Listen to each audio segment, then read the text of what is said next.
Up to 70% of assault survivors report the same thing: not fighting, not running, freezing completely, unable to move a single muscle, while fully conscious of the danger in front of them. That's not a failure of courage.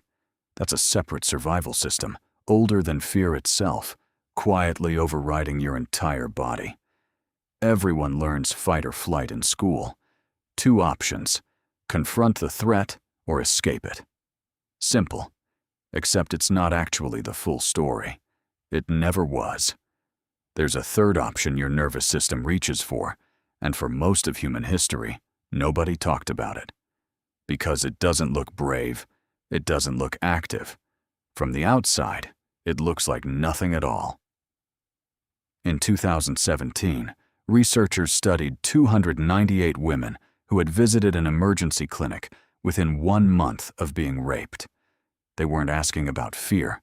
They were measuring something more specific: immobility, using a validated scale built for exactly this. The results were almost impossible to ignore. 70% reported significant tonic immobility during the assault. Nearly half reported it in its most extreme form: completely rigid, unable to speak, unable to move even a finger. And the women who experienced this most intensely were more than twice as likely to develop PTSD afterward. For decades, the legal system treated resistance as proof. If you didn't fight, if you didn't scream, something didn't add up. That assumption is not just unkind, it's biologically wrong. Because what these women described wasn't a choice they made. It was a switch their body flipped without asking them first. So what actually happens? Deep in the brainstem sits a small column of tissue called the periaqueductal gray. It's not famous. Most people have never heard of it.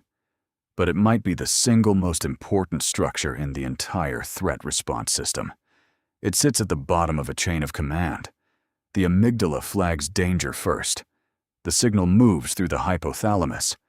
And when fighting or fleeing isn't possible, this small brainstem structure takes over completely and shuts the body down. While this is happening, opioid pathways in the brain flood the system, dulling pain almost entirely. That's not incidental. That's the point. An animal that goes rigid and silent under a predator's grip is less likely to thrash, less likely to trigger a bite reflex, and less likely to feel what's happening to it while it happens. Soldiers have described walking on shattered bones without registering the injury until hours later. This is the same circuitry, doing the same job. Here's the part almost nobody expects. This isn't a human glitch. It's not even a mammal glitch. Watch a hognose snake when a predator grabs it. It goes stiff, flips onto its back, and its tongue lolls out like it's already dead. Watch an opossum under real threat. It collapses into a rigid, catatonic state that can last for minutes, sometimes far longer. Heart rate and breathing dropping the entire time. This has been documented across insects, birds, reptiles, and mammals, spanning branches of the evolutionary tree that split apart hundreds of millions of years ago. When completely different lineages independently keep the same defense mechanism for that long, biologists don't call that a coincidence. They call it something too useful to lose. And it makes sense once you think about why. Most predators are wired to chase movement.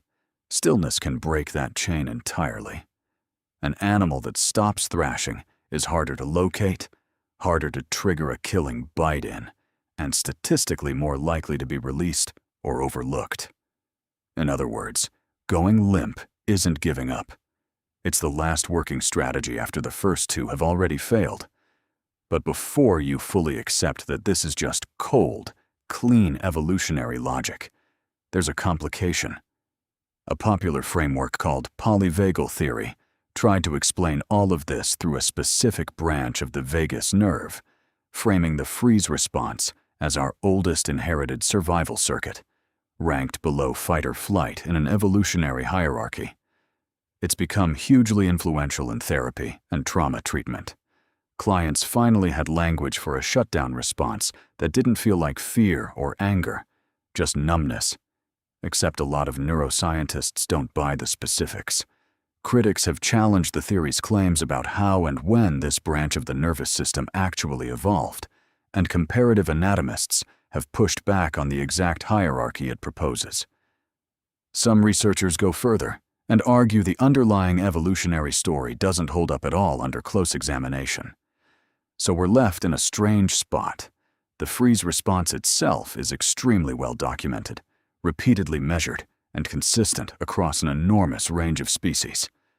But the tidy story, explaining exactly why your nervous system is built this way, is still being argued about by the people who study it for a living, which almost makes it stranger, not less strange, because this means somewhere in your brainstem, right now, sits a decision-making system that predates your ability to reason, predates language, predates the version of you that would ever consciously choose anything. It has been quietly running in the background of every vertebrate nervous system for longer than continents have held their current shape. And it does not check with you first. You like to think you're in charge in a crisis. Most people do. Right up until the moment their body makes a decision on its own, using rules that were finalized long before humans existed to have opinions about them. That's not weakness. It was never weakness. It's an ancient chain of command, and in the moments that matter most, you are not always the one giving the orders. Have you ever frozen in a moment you thought you'd fight or run instead? Tell me what happened in the comments.